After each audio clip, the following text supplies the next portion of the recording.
Doctor Ambedkar अकादमी जो गांव मसोता जिंदल नगर गाजियाबाद में है, जो पे बैक टू सोसाइटी द्वारा संचालित की जाती है। पे बैक टू सोसाइटी 25 दिसंबर 2014 में मनाई गई समाज के प्रबुद्ध लोगों द्वारा। आज डॉक्टर अंबेडकर अकादमी का स्थापना दिवस व बहुजन मुक्ति दिवस के रूप में मनाया जा रहा है, जहां पूज्य भंते जी द्वारा बुद्ध वंदना तिरसन पंचशील के द्वारा कार्यक्रम का भीमारंभ किया गया। कार्यक्रम में संगीत में प्रस्तुति के लिए इंदौर मध्य प्रदेश से भैरू सिंह चौहान राष्ट्रीय लोक कबीर गायक द्वारा कबीर अमृत बाणी का गायन किया गया। कार्यक्रम में छात्रा टीना व छात्र प्रभात कुमार को शायजी राव गायकवाड़ छात्रवृत्ति से 50-50 हजार रुपए व प्रशस्ति पत्र देकर सम्मानित भी किया गया। साथ में समाज में उत्कृष्ट कार्य करने वाले महानुभावों को भी मंच के माध्यम से सम्मानित किया गया, जिसमें आरिफ HK गोरी, प्रेम सिंह, जयपाल सिंह, नेत्राम टगेला, डॉक्टर दीपिका हरित, डॉक्टर संगीता सिंह, अमित कुमार सिंह व सुमित कुमार सिंह को सामाजिक प्रतीक चिन्ह व पंचशील का पटका पहनाकर सम्मानित किया गया। यह एक ऐसा विशेष कार्यक्रम था जो प्रतिवर्ष डॉक्टर अंबेडकर एकेडमी मसोता गाजियाबाद में आयोजित किया जाता है, जहां बहुजन समाज के शोषित पीड़ित वंचित समाज के बच्चों को शिक्षित करके उनको प्रशासनिक अधिकारी बनाने का इस एकेडमी के माध्यम से काम किया जाता है। यह एक ऐसा विशेष कार्यक्रम था जहां दिल्ली NCR के सामाजिक लोग इसमें सम्मिलित हुए। आइए देखते हैं विशेष कवरेज NPT न्यूज इंडिया की मसोता गाजियाबाद जिंदल नगर से। जैसे आदर्श से देखा जाए तो आज हम बहुजन अम्बेडकर एकेडमी में हैं और बहुजन मुक्ति दिवस आज मना रहे हैं। ये एकेडमी आपने स्टार्ट की, तो इसका क्या कारण है? देखिए, पहले तो आपके इस न्यूज़ चैनल को बहुत बहुत धन्यवाद। इसके बनाने का, इसको करने का मेन उद्देश्य था कि विकट एवं विषम परिस्थिति में जो लड़के हैं, फोटो खींच लिए, जो बच्चे हैं जिनको सुविधाएं नहीं मिल पा रही हैं, समाज के शोषित वंचित एंड बहुजन जो हैं, उनको ये सुविधा न मिल पाने का कारण इस संस्था को स्थापित किया गया कि बच्चों में क्षमता है, मेधावी हैं, बाकी विकट आर्थिक सामाजिक परिस्थितियों के कारण वो आगे नहीं बढ़ पा रहे हैं। उस उद्देश्य को लेते हुए हमारे साथियों ने मिलकर के इसको स्थापित किया। कहीं से प्रेरणा मिली या कोई ऐसी विचारधारा थी जिसको आपने आगे बढ़ाने का काम किया? देखिए, शिक्षा की प्रेरणा तो बाबा साहब से ही जो है कि पहला नारा आप देखते हैं, शिक्षित बनो। उससे एक प्रेरणा तो हमें बाबा साहब से ये मिलती है कि हमें एक दबी हुई आवाज़ है बच्चों की, मेधावी होते हुए नहीं मिल पा रही है, उसको आगे बढ़ाया जाए। मेन उद्देश्य इसका यही था। देवमणि भारती जी, आप खुद एक अधिकारी हैं, सरकारी कर्मचारी हैं, क्या इस देश के जो बहुसंख्यक बच्चे हैं, क्या वो भी आप ही की तरह अधिकारी कर्मचारी बने? तो उसका तरीका क्या है, कैसे बन पाएंगे? देखिए साथी, अधिकारी कर्मचारी बनने के लिए जो एक शुरुआती दौर की शिक्षा की योग्यता होती है, उसमें जिस बहुसंख्यक समाज, जिस बहुजन समाज की बात की जा रही है, वो विपरीत परिस्थितियों में रहने के नाते उस ऊंचाई तक नहीं पहुंच पाता जहां तक उसे इस कंपटीशन में आने के लिए आना होता है, या आता है तो उसे बहुत देर हो चुकी होती है, उसका समय जा चुका होता है। उसके लिए हम सब लोगों ने मिलकर के एक डॉक्टर अंबेडकर एकेडमी की संरचना 2016 में की, इसकी स्थापना की, और उसमें कोशिश ये थी जिन बच्चों को प्रॉपर एजुकेशन नहीं मिलती है, जिन बच्चों को कंपटीशन में जाने के लिए मार्गदर्शन नहीं मिलता है, उसके लिए हम लोग उनको जो है शिक्षा दीक्षा प्रशिक्षण की व्यवस्था कर सकें, जिसके लिए हम लोगों ने यहाँ मिल करके एक लाइब्रेरी की व्यवस्था करी है और उनके रहने जाने खाने हॉस्टलिंग की व्यवस्था, लॉजिंग फूडिंग की करी है, और उसके साथ साथ जो है उनके प्रशिक्षण के लिए, उनकी कोचिंग के लिए ऑनलाइन कोचिंग और जो है स्वाध्याय की व्यवस्था करी है। तो इस तरह से वो आगे बढ़ सकते हैं और हमारी अपेक्षा है, हम चाहते हैं इस तरह से प्रदेश के अन्य जिलों में, देश के अन्य प्रांतों में इस तरह की बात होनी चाहिए, ताकि भारतीय संविधान की जो मूलात्मा है समता और अवसर की समानता पर हम काम करते हुए जो सबसे पिछड़े साथी हैं हम उनको आगे ला सकें और भारत को डॉक्टर अंबेडकर के सपनों में एक राष्ट्र की स्थापना कर हम राष्ट्र बना सकें। प्रोफेसर राजकुमार जी, देखा जाए तो शिक्षा के क्षेत्र में आप बहुत अग्रणी हैं और देखा जाए तो आपके चाहने वाले बहुत सारे हैं। आज बहुजन मुक्ति दिवस मनाया जा रहा है यहाँ जी अकेडमी के अंदर। क्या शिक्षा क्यों जरूरी है इस शोषित पीड़ित वंचित समाज के लिए, ये और बता दीजिए। देखिए, अगर सही मायनों में कहा जाए तो भारत में बहुजन समाज का आंदोलन वो शिक्षा का आंदोलन है। एक बार जब आप शिक्षित हो जाते हैं तो आपको अपना मान सम्मान करना आ जाता है। आप जब शिक्षित हो जाते हैं तो आपके पास जीवन को बेहतर बनाने के साधन उपलब्ध हो जाते हैं। जब आपके पास शिक्षा आ जाती है तो आप दूसरों के लिए भी और अपने लिए भी एक न्यायिक व्यवस्था के निर्माण का प्रयास करने लगते हैं। इनफैक्ट व्यक्ति के व्यक्तित्व के विकास में अगर सबसे महत्वपूर्ण कोई आयाम है, सबसे महत्वपूर्ण कोई साधन है तो वो शिक्षा का है। और बहुजन समाज के जितने भी नायक नायिकाएं हुई हैं, आपको एक भी ऐसा नहीं मिलेगा जिसने शिक्षा को बढ़ावा ना दिया हो। हमारा आंदोलन ही अगर 19वीं सेंचुरी के मध्य में 1 जनवरी 1848 से अगर हम ज्योतिबा फुले सावित्रीबाई फुले से शुरुआत करें तो वहीं से स्कूलों से शुरुआत होती है। उसके बाद देखते हैं कि साउथ में या फिर साहूजी महाराज बनाते हैं, बाबा साहब करते हैं, तो सब शिक्षण संस्थानों का निर्माण करते हैं। मैं आपको रोकना चाहूँगा, एक तरफ आप जो है अपने एकेडमी के माध्यम से अधिकारी बनाने की तैयारी कर रहे हैं और दूसरी तरफ जो है सरकार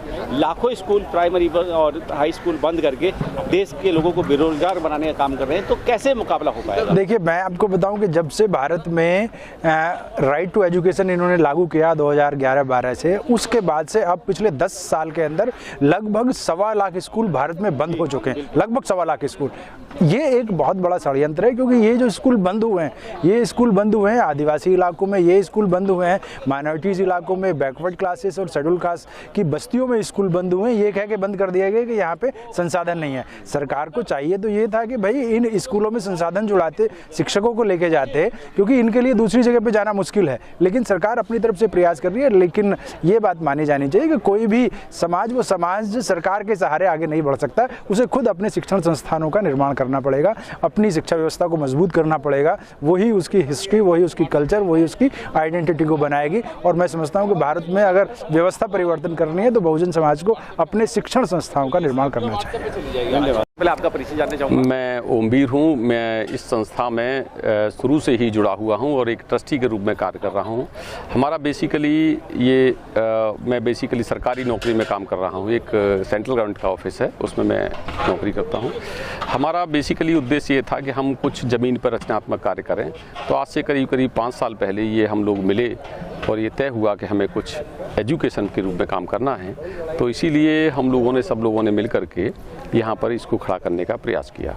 यहाँ पे हम लोग गरीब बच्चों के लिए, जो लोग संसाधन विहीन हैं, उनके लिए हम किस तरह के संसाधन विहीन, कुछ कुछ उसकी नापने की कुछ? हाँ, खासकर जो रिमोट के लोग हैं, जिनके माँ बाप बिना पढ़े लिखे हैं, या जिनके पास पैसे का अभाव है, या जिनके पास गाइडेंस का अभाव है, उनको ये सब चीज़ें हम मुहैया कराने का काम करते हैं। इसके साथ साथ हम लोग दूर दराज में जाकर के भी हम लोग उनको भी एजुकेट करने का प्रयास कर रहे हैं। और हमारा अगला टारगेट है कि हम दूर दराज गाँव में हम लाइब्रेरी या सेल्फ लर्निंग सेंटर के खड़े करने का प्रयास करें। जिस तरीके से बाबा साहब ने 14 अक्टूबर 1956 में बौद्ध धर्म की दीक्षा ली, और इसके अलावा जो है लास्ट भाषण उन्होंने आगरे में दिया था, उन्हें रोते हुए कहा था कि मुझे पढ़े लिखे लोगों ने धोखा दिया। लेकिन आज पढ़े लिखे लोगों ने जो है पे बैक टू सोसाइटी के माध्यम से अम्बेडकर एकेडमी स्थापित करके उन बच्चों को शिक्षा देने का काम किया जिनके घर में खाने के लिए रोटी नहीं होती, कपड़ा नहीं होता, सोने के लिए बिस्तर नहीं होता। क्या ऐसे लोगों को अधिकारी बना के आप देश की सत्ता परिवर्तन या नौकरी में परिवर्तन करना चाहते हैं? बिल्कुल, हमारा उद्देश्य इस संस्था के माध्यम से ऐसे लोगों को, चाहे वो बड़ी नौकरी में आया, छोटी नौकरी में, जो मिशनरी भाव लिए हो। ऐसे तो बहुत सारे बड़े बड़े लोग बने हैं, बड़े अधिकारी बने हैं, जो लोग समाज को पे बैक नहीं कर रहे हैं और वो लोग अपना केवल और केवल अपना पेट भरने पर लगे हुए हैं। हमें उससे अलग, हमें ऐसे लोगों की एक फौज खड़ी करनी है जो लोग समाज को पे बैक करें, और वो एक ये माध्यम हो सकता है। चलिए, थैंक यू सर। सबसे पहले तो मैं आपका परिचय जानना चाहूँगा, संपूर्ण परिचय। मैं हुकम सिंह, मूल रूप से जनपद फर्रुखाबाद का फतेहगढ़ का रहने वाला हूँ और मैं आबकारी विभाग में असिस्टेंट कमिश्नर हूँ। सर मेरा जो सवाल है आज ये है, देखा जाए तो कहीं ना कहीं हम शिक्षा के क्षेत्र में जो है काम कर रहे हैं और बहुत सारी संस्थाएं काम कर रही हैं, लेकिन डॉक्टर अंबेडकर एकेडमी एक अपने आप में एक बहुत बड़ा नाम हो चुका है आज की तारीख में। और देखा जाए तो यहाँ से कहीं ना कहीं मिशन पे बैक टू सोसाइटी के माध्यम से बहुत सारे बच्चे अभी तक सरकारी नौकरियां पा चुके हैं। ये सोच कहीं पीछे से आपको मिली है या किसी ने आपको इसके लिए प्रेरित किया है, या कहीं से आपने अपने जो ग्रुप के लोग हैं उन्होंने इसको मैनेज किया? किस तरीके से पे बैक टू सोसाइटी का प्रोग्राम? ये पे बैक टू सोसाइटी के कॉन्सेप्ट हम लोगों के दिमाग में 2010 के नियर अबाउट आया, और इस विचार को हम 2-1.5 साल तक अपने पे बैक टू सोसाइटी इसी नाम को लिख के, क्योंकि ये बाबा साहब का थॉट था, मानव काशीराम साहब का भी थॉट था कि वे पे बैक टू एवरी जो कॉन्स्टिट्यूशनल राइट से कहीं पे पहुंचा, अचीवर हुआ है, उसने कुछ पाया कॉन्स्टिट्यूशनल राइट से, तो उसको समाज को वापस करना है। ये थॉट, इसको थॉट को हम लोग 1.5-2 साल तक टेबल पे रखे रहे, विचार करके जोड़ा जाए। धीरे धीरे एक डेट को हम 4 मित्र मिले, 25 दिसंबर जो आज फाउंडेशन डे है, तो तय किया कि अब हम ग्राउंड लेवल पे करेंगे कुछ चीज़। और एजुकेशन एक ऐसा क्षेत्र है जिसमें बहुत ही क्रिएटिव और कॉन्क्रीटिव नीड भी है, और कॉन्क्रीट, और वो जैसा कि बाबा साहब ने कहा कि शिक्षा एक शेरनी का दूध है, जो पिएगा वह दहाड़ेगा। सर मैं आपको रोकते हुए मैं ये जानना चाहूँगा, अभी तक चलिए जितना भी टाइम हो गया, इस एकेडमी के माध्यम से कितने बच्चे लाभ ले चुके हैं, कितने घरों के अंदर जो है रोशनी आपने पहुँचाने है? इस एकेडमी से 2016 से यहाँ पर बैच चालू हुए हैं, और लगभग हम 1000 बच्चों को ट्रेंड कर चुके हैं। उनको 1 साल का हम उनको एकेडमिक कॉम्पिटिटिव एग्ज़ाम का पूरा कोर्स करा के उनको ट्रेंड कर, उसमें से लगभग 50 बच्चे सिलेक्ट हो चुके हैं, और निरंतर बच्चे सिलेक्ट हो चुके हैं। हम 1 साल तक बैच रखते हैं, उसके बाद जो फिर नया फ्रेश बैच लेते हैं। उनमें से 15% बच्चे हम रोक भी लेते हैं, जो अन्य कॉम्पिटिशन्स में कहीं प्रीलिम्स क्वालिफाई कर जाते हैं, या जो टीचिंग का काम करने, फैकल्टी का काम अपनी उपयोगिता को सिद्ध करने लगते हैं, तो वो भी उनको हम यहाँ पर रोकते हैं। और चूँकि हमें पेबैक करना है तो 1 साल तक हम रुक सकते हैं, हमारी फिर दूसरे लोगों को, नीडी लोगों को हमें अवसर देना है, तो इस मोशन से काम करते हैं। देखा जाए तो इस पे बैक टू सोसाइटी के अंदर तकरीबन जितने भी हैं सारे गवर्नमेंट एम्प्लॉई लोग हैं, चाहे वो रिटायर्ड पर्सन है या प्रेजेंट पर्सन है। क्या उस बात को लेके तो काम नहीं किया जा रहा जिस तरीके से बाबा साहब ने 1956 में आगरा की एक जो है मीटिंग में कहा था कि मुझे पढ़े लिखे लोगों ने धोखा दिया? आज वही पढ़ा लिखा समाज देश के अंदर अधिकारी बनने का काम कर रहा है, क्या कहेंगे इस बात को? हाँ, नेचुरली बाबा साहब ने जो कहा था वो अपनी जगह बिल्कुल सही कहा था, क्योंकि जो कॉन्स्टिट्यूशनल राइट से बाबा साहब ने जो संघर्ष किया, उसके बदले हमें कॉन्स्टिट्यूशनल राइट मिले, तो उसमें 3 ही लोग बेनिफिशरी हुए।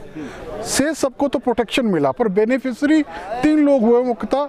उसमें से जो पढ़ लिख गया वो बेनिफिशरी, पढ़ लिखने के बाद जो गवर्नमेंट जॉब में आ गया वो उसको दूसरा बेनिफिशरी, और ना पढ़ने लिखने या पढ़ा लिखा या नहीं पढ़ा लिखा परंतु वो लेजिस्लेचर में इलेक्ट हो गया। इन 3 लोगों को मुख्यतः सामने तौर पे फिजिकली इनको बेनिफिट्स मिलते हैं, तो ये सबसे ज़्यादा बेनिफिशरी हैं पूरे मतलब सोशल मूवमेंट के, कॉन्स्टिट्यूशनल राइट्स के। और चूँकि कॉन्स्टिट्यूशनल राइट किसी इंडिविजुअल ने अचीव नहीं किए, पूरी सोसाइटी के स्ट्रगल से प्राप्त किए गए हैं, तो इसलिए इन तीनों की बहुत बड़ी रिस्पॉन्सिबिलिटी, ड्यूटीज़ है। बाबा साहब को जैसा कह रहे तो बहुत बड़ी जिम्मेदारी है, तो उसमें पढ़े लिखों की बहुत बड़ी जिम्मेदारी, क्योंकि सबसे ज़्यादा इनका जो बेनिफिशरी पीरियड इनका बहुत लाइफ में सबसे ज़्यादा होता है।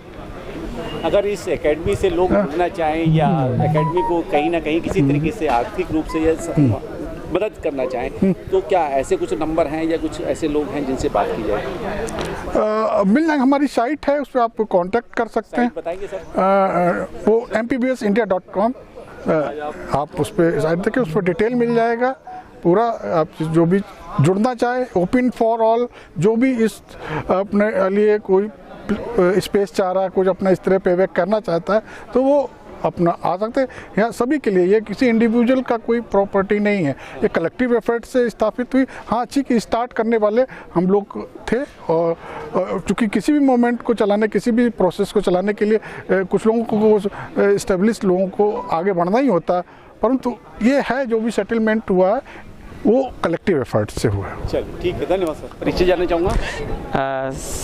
मेरा नाम JP सिंह है और मैं दिल्ली सरकार में लेक्चरर हूँ। JP सिंह जी, देखा जाए तो आज हम अम्बेडकर एकेडमी जो है उसका स्थापना दिवस मना रहे हैं। एक तरफ देश की सरकारें जो है या स्टेट गवर्नमेंटें हैं वो कहीं ना कहीं स्कूलों को बंद करने का काम कर रही है, और आप एक एकेडमी की बजाय जो है और एकेडमी डेवलप करने का काम कर रहे हैं। ऐसा क्यों, क्या है इसलिए? देखो, जो आपका प्रश्न है बहुत ही वाजिब प्रश्न है आज के समय में देखा जाए तो, और इस प्रश्न का प्रासंगिकता ये है कि अगर हम 1947 से पहले जाएं और इस प्रश्न को ढूंढें जो आप सर्च कर रहे हैं, तो हमें लड़ना ही होगा, अपनी सरकारों से लड़ना होगा, अपने राइट्स के लिए लड़ना होगा, और अपना जो हमारा राइट है वो मांगना ही होगा युवा को आज की डेट में ना। उसी तौर में आज जो जिस ऑर्गेनाइजेशन की आप बात कर रहे हैं, MPBS मिशन पे बैक टू सोसाइटी, अगर इसमें हम देखें तो वही वंचित समाज है जो कहीं छूट गया है, जो संसाधन विहीन है, जिसके पास अपने संसाधन नहीं है, इकोनॉमी बहुत वीकर है, उन्हीं लोगों को यहाँ अपलिफ्ट करने के लिए ऑर्गेनाइजेशन है। और उन्हीं छात्रों को, चाहे हमारे स्कूल्स में हो, कॉलेज में हो, यूनिवर्सिटीज़ में हो, हम उनको ही ये बात कहना चाहते हैं कि आपको अपने राइट के लिए ही लड़ना होगा, और जब तक हम अपने राइट के लिए लड़ेंगे हमारे राइट को कोई ख़त्म नहीं कर सकता। क्योंकि जब 1947 में हमारे पास स्कूल और कॉलेज पढ़ने का राइट नहीं था, तो आज तो सब कुछ है हमारे पास। तो हमारे जो यूनिवर्सिटी कॉलेज हैं उसमें मेन मकसद यही है कि जो सरकारें हैं उनको सोचना चाहिए कि जो वंचित समाज के राइट हैं उनको वो दें, और जो लोग गरीब हैं, जिनको नीड है, वो लोग अपने राइट्स के लिए डिमांड करें। उन्होंने अपने अगर राइट्स कई बार मिलता नहीं है, पब्लिक को इवन छीनना पड़ता है, तो वो राइट्स अपनी सरकारों से हम छीनने का काम करें, अपनी सरकारें लोग बनाएं, जो वैचारिक तौर पर गरीब वंचित समाज की सरकारें हैं वो सरकार बने, तब ही पॉसिबल है। उसके अलावा कोई रास्ता ऐसा नहीं है जिसमें आपके प्रश्न का उत्तर दिया जा सके। चलिए ठीक है, धन्यवाद। ठीक है, आपका नाम जानना चाहूँगा। मैं रविंद्र सिंह आर्य।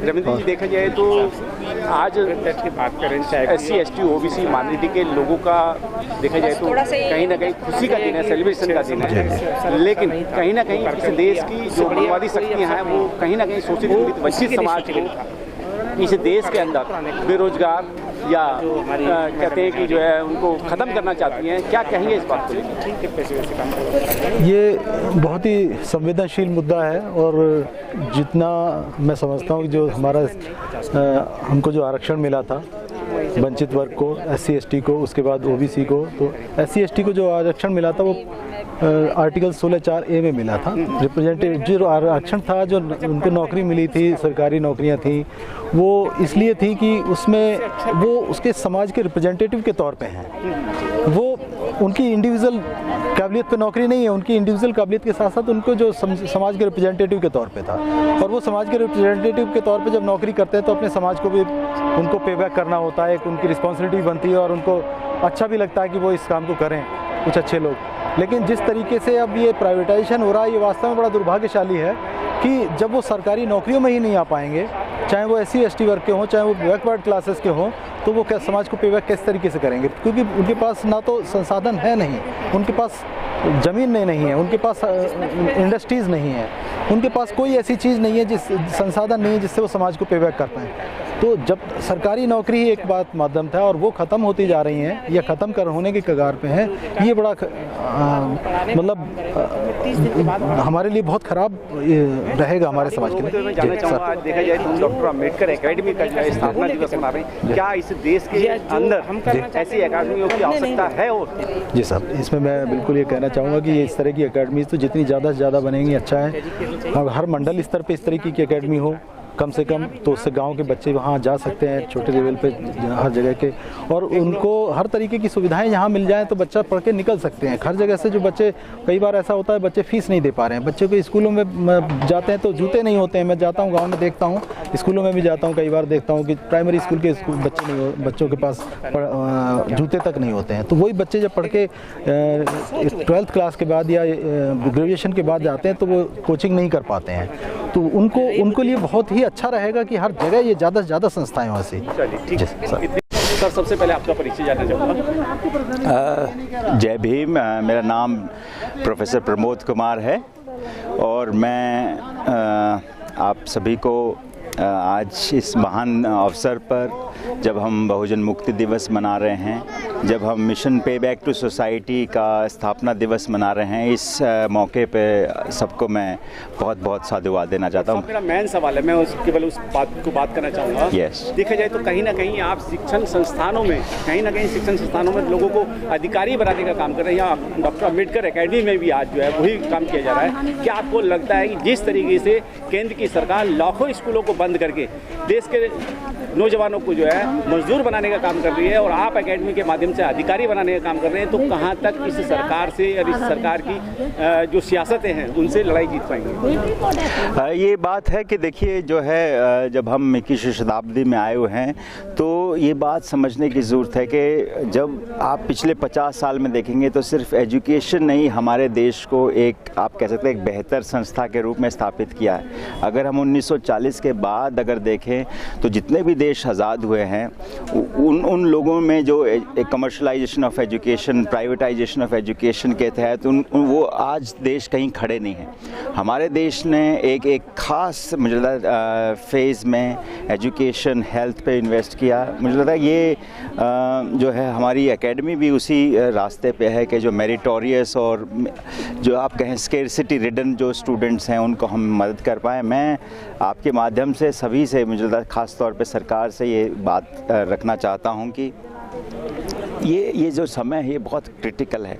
इस दुनिया में भारत को एक युवाओं की राजधानी के तौर पे देखा जा रहा है और जब हम ये युवाओं की राजधानी को, जब अगर हम शिक्षा की जो बूस्टर नहीं देंगे, हम उस सुविधाओं के में हम जो है जो सरकारी खर्च नहीं करेंगे, तब ये परिणाम बहुत अच्छे नहीं होंगे। और मुझे विश्वास है कि जो हमारे युवाओं में वो सभी प्रतिभा मौजूद है, जब हम इस तौर पे आगे बढ़ सकते हैं। और मुझे लगता है कि शिक्षा सिर्फ एक मात्र मंत्र हमारे पास है। मैडम, सबसे पहले मैं आपका परिचय जानना चाहूँगा। हाँ, मैं डॉक्टर अन्नू हूँ। मैं दिल्ली यूनिवर्सिटी लॉ फैकल्टी में लॉ पढ़ाती हूँ।